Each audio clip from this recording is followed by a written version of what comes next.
Bonjour à tous, c'est Susu, j'espère que vous allez tous très bien. Écoutez, moi ça va super comme d'habitude.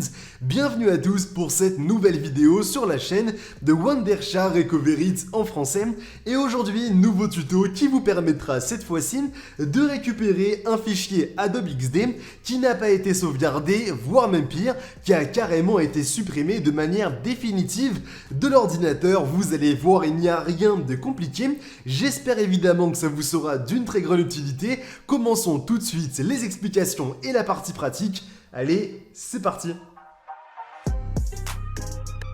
D'abord, pour toutes les personnes qui auraient peut-être regardé nos anciennes vidéos qui vous permettaient notamment de récupérer des fichiers perdus ou supprimés sur Photoshop, sur After Effects et ainsi de suite, vous devez savoir que malheureusement, entre guillemets, sur Adobe XD, les choses seront différentes puisqu'il n'y aura pas un emplacement de récupération, ce qui est quand même assez dommage. Mais dans ce cas-là, vous devez savoir qu'il y a aussi d'autres solutions qui sont possibles. Dans un premier temps, ceci va uniquement concerner les fichiers qui sont uniquement réalisés en solo. Autrement dit, si vous avez peut-être partagé un fichier avec quelqu'un, c'est qu'il y a un lien de partage qui existe et ainsi, il vous suffit simplement de bien retrouver ce lien de partage avec votre ami. De notre côté, on va simplement imaginer que le fichier était donc uniquement pour vous et que vous l'avez supprimé par erreur et vous allez voir, il n'y a vraiment rien de compliqué pour le récupérer. Dans un premier temps, pour ce faire, vous aurez besoin d'un outil qui se nomme Wondershare Recovery.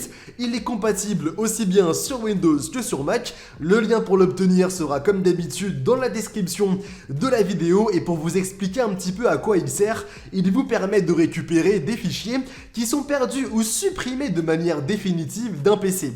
Vous allez voir, il n'y a vraiment rien de compliqué et moi de mon côté pour l'exemple, j'avais à l'instant sur mon bureau un dossier et un fichier notamment Adobe XD que j'ai complètement supprimé de mon bureau et de ma corbeille de manière vraiment définitive. Désormais, il me suffit de lancer Recovery et une fois dessus, vous de votre côté, vous allez choisir le dernier emplacement où le fichier était disponible. Moi de mon côté, c'était la corbeille, même si c'était quelques secondes, il était tout de même bien disponible dedans.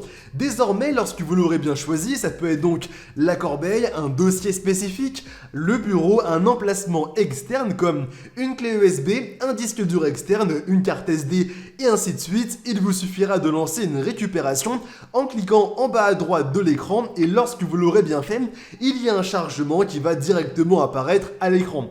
Le chargement sera plus ou moins long selon l'ancienneté de votre PC et l'emplacement de récupération.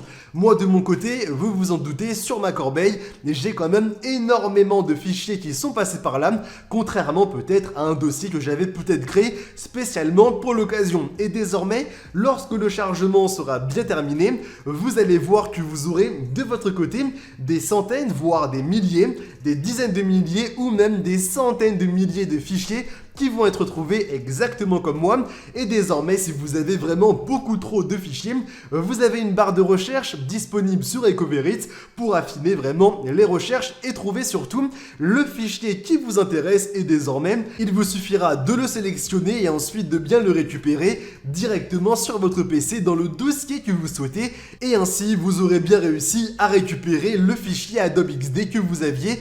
On est d'accord, c'est quand même quelque chose d'assez intéressant pour éviter de perdre peut-être des heures et des heures de travail. Moi maintenant, j'espère évidemment que la vidéo en ma compagnie vous aura plu. Si jamais c'est le cas, n'hésitez pas à laisser un maximum de pouces bleus. C'est la petite récompense qui fait toujours très plaisir, mais aussi à vous abonner pour ne pas rater toutes nos prochaines vidéos. Maintenant, je vous dis simplement à très bientôt pour de nouvelles vidéos. C'était Susu. Allez, bye tout le monde!